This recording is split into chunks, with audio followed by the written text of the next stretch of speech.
Bon, maintenant, on va écouter Valentin Kravchenko, CEO de Greybox, qui est entrepreneur en EdTech, comme on dit. J'espère que tu accepteras ce terme. Ben, il y a littéralement une association au Québec qui s'appelle EdTech, donc oui, Voilà. l'association approuve. C'est- D'accord. Donc, c'est une entreprise sociale d'accès à des ressources éducatives gratuites aux communautés mal connectées à Internet. Et vous êtes basé au Québec. Et toi, Valentin, tu as 7 ans d'expérience en gestion de projet et plus d'une décennie en communication, avec un accent sur les nouveaux médias, les nouvelles technologies et l'entrepreneuriat social. Est-ce que tu peux nous rappeler ce que propose Greybox rapidement, le type de ressources mises à disposition, en accentuant ton action sur le Canada, parce que je crois que tu n'interviens pas qu'au Canada, et quels enseignements de ton côté pour ton activité depuis 2 ans? Oui, bien sûr, c'est assez particulier. On est beaucoup à la croisée on supporte beaucoup d'organisations qui, eux, opèrent sur le terrain.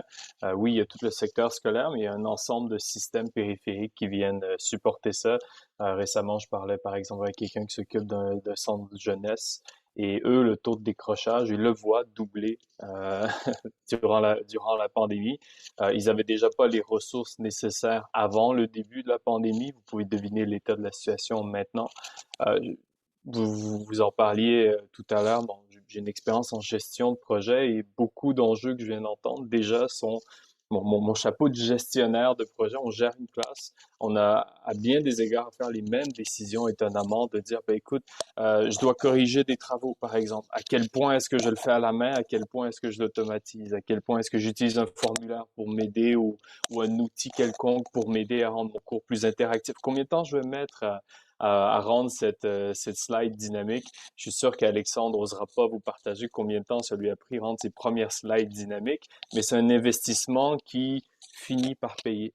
Ah, Et on parle beaucoup de cet investissement-là. Ça me rappelle, il y a un bout de temps au Québec, on parlait des TBI, qu'il fallait rendre les cours intéressants, il fallait rendre ces interactions-là plus intéressantes.